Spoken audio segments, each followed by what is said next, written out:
Hi, sweeties. How are you doing? Welcome to Naya. Sim, thank you so much for the support. Hope you all are doing great. So I came across this man's video where he was talking about their white privilege and how people that look like me do not have that opportunity and how slavery never went away, incarcerations and all that. And sincerely speaking, he is right on track. He did not say anything bad. Everything he said was right, and that is all that is going on at this point in time. Because so far, my people are always the ones causing everything. Because yeah, they are the saints, and we are the ones doing everything. Now, and he talked about how, like, now I am going to say something. I know him very well. Like, I don't know him personally, but on TikTok, right? And he actually voted for third party because you can't tell me that you love black people. You can't tell me that you understand black suffering, you understand black, problems and all that, and you voted for third party. Anybody that voted for third party it means that I do not care about you. I do not care about what you are going through. I do not care how hard you work to survive and all that. Excuse me, whether your voice is being heard on all that or not. This is how I feel. But if you feel otherwise, feel free to let me know. Right? Because you can't tell me that you voted for third party and Trump is the president and you are ranting. You also helped Trump to become the president. Let's get into this video. You know what white blindness is? It's comfort without consequence, reward without reflection. It's not a mistake, it's design.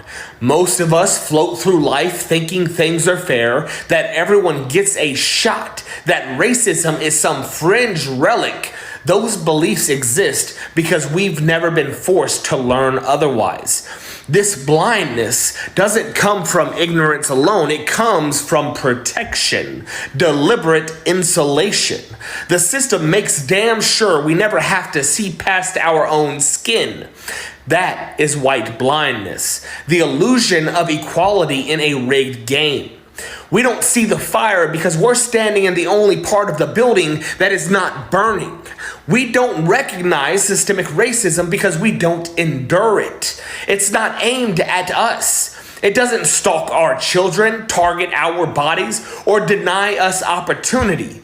Instead, it shields us. Our lives are calibrated for comfort while others are suffocating under the weight of generational injustice. Propaganda feeds this comfort. It shows up in schools and movies, on the news, in the myths we were raised on. Slavery ended in 1865. We had a black president. Bullshit. Slavery didn't end, it evolved. The 13th Amendment legalized it through mass incarceration. As of 2025, over 800,000 people, mostly black and brown, are trapped in U.S. prisons working for cents or for nothing at all. What's worse, we see classism. We see classism because we live it. We know hunger. We know the sting of an empty wallet and an eviction notice. Class war is obvious to us when you're broke.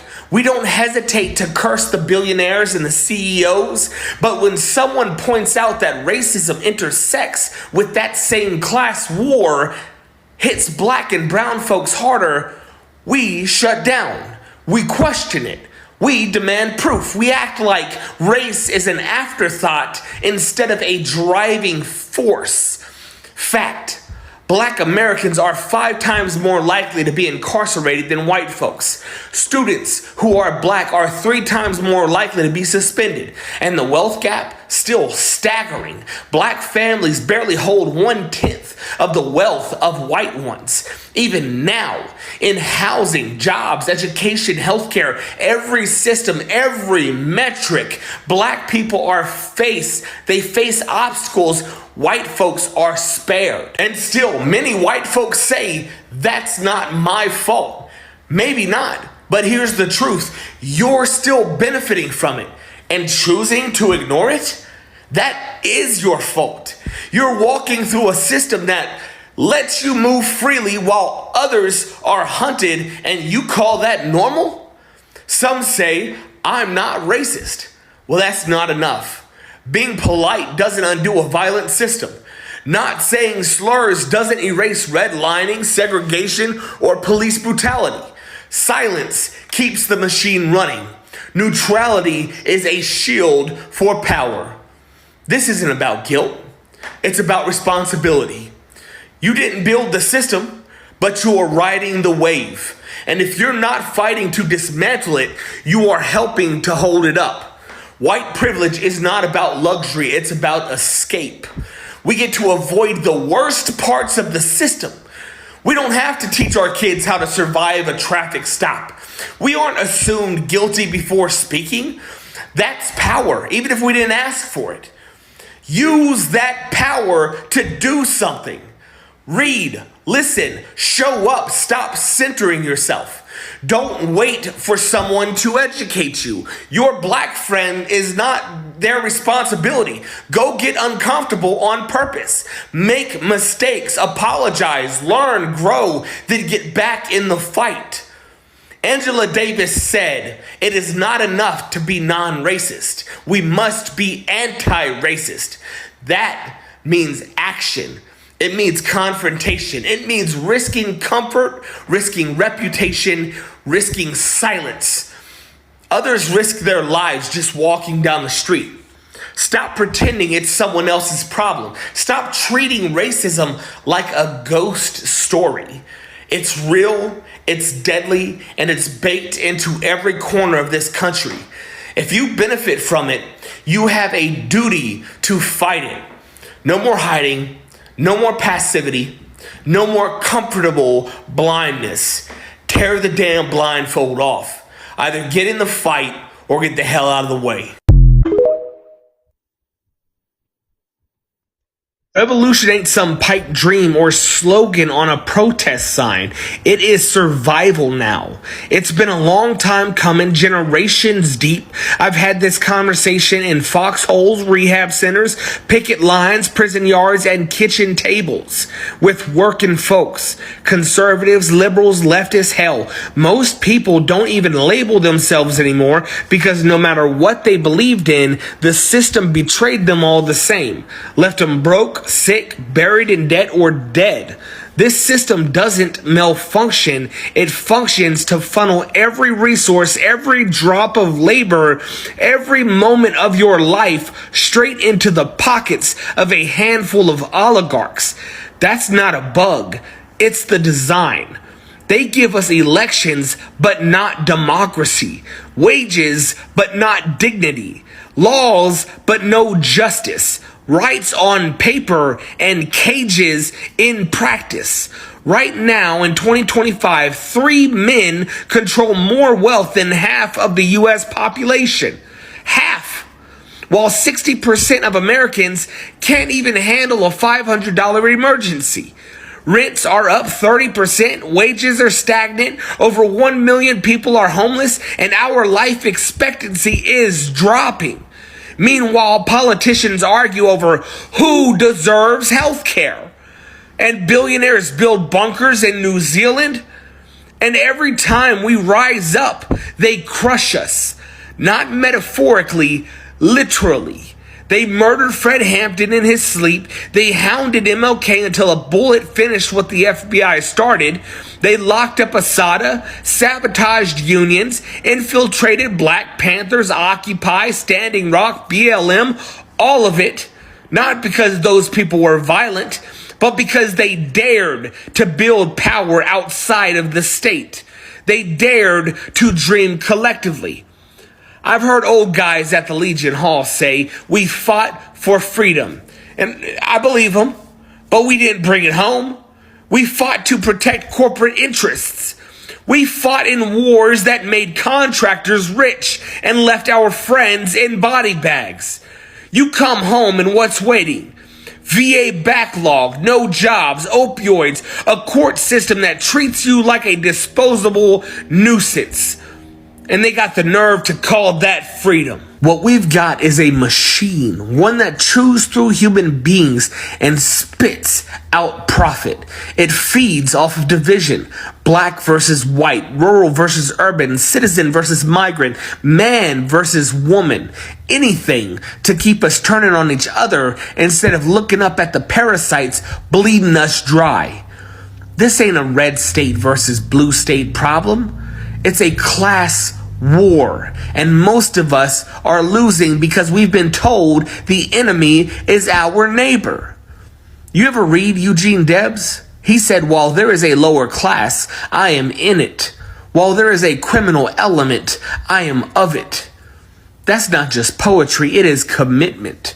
We're not going to get out of this by voting blue every 4 years or buying a hybrid car. We're not going to be ethical consumers out of genocide. The system's got its boot on our neck and asks us to be civil about it. We know they ain't going to give us power. They have to be made to give it up. That's what revolution is. Not chaos, not blood in the streets. It's mass refusal.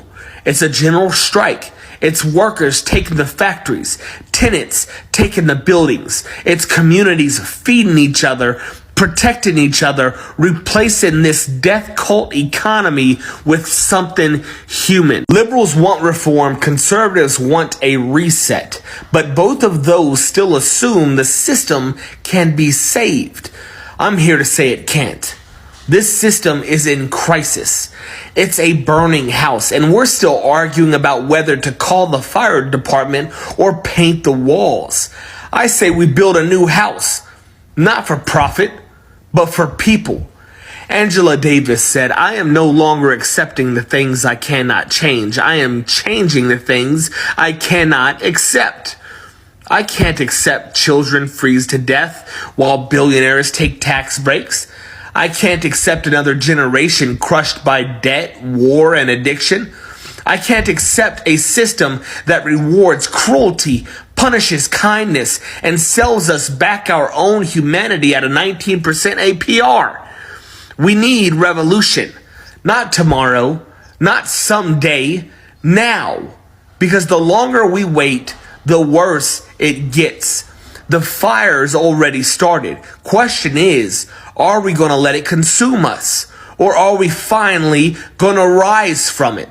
Because I'm telling you, no one's coming to save us. We're it. You ever notice how in this country, just trying to survive is treated like a damn crime? Being broke is criminalized. Addiction locked up. Mental illness punished. Homelessness ticketed. Parenthood, while poor, they take your kids. Not because you're violent, not because you're dangerous, but because you need help. Because you slipped. Because you're drowning in a system that built the water and tied the weights to your ankles. Let me tell you something most folks won't say out loud. Poverty is violence, and it ain't some accident. It's structured. It's engineered. The whole damn system profits off poor people staying desperate. They act like the jails are full of bad people. Nah, they're full of poor people, sick people, people who got high to numb the pain or lashed out because no one ever showed them love.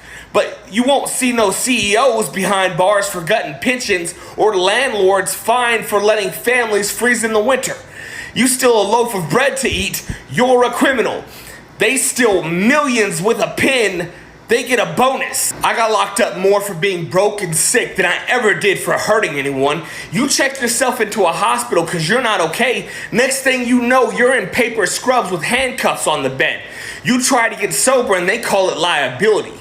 You say you're struggling and they say you're unstable. You fall, they stomp on you. And if you're a parent, God help you, because now you're unfit. Now you're dangerous. Now they take your kid before they ever hand you a lifeline. And don't tell me it's just a few bad policies. The whole system is rotten. You think the police are out here protecting us? Protecting anyone? Nah, they're just the cleanup crew for capitalism, caging symptoms while the cause walks free. Over 70% of people in jails across America haven't even been convicted of anything. They're just too poor to post bail. They're stuck forgotten, tossed aside like trash. Mental health ain't a crime. Addiction ain't a crime. Being homeless, hungry, being hurt ain't crimes. But this country treats them like felonies and gets rich off locking us up, stripping us of our dignity, our kids, and our futures. That's why there's over 2 million people in cages right now in the so-called land of the free. That's why we got 25% of the world's prisoners, but only 4% of the population. This ain't freedom. That's slavery with extra steps. And don't come at me with that reform talk. We tried that. We voted. We marched. We begged. You cannot reform a boot stomping on your neck. You rip the damn boot off. You burn it. You build something better with each other, for each other. No more charity. No more begging. Mutual aid, direct action, and community defense. That's the way forward. The state don't care if we die. So we gotta care for each other like our lives depend on it, cause they do. No more shame, no more silence, no more pretending this is normal. We survived their violence. Now we organize to end it.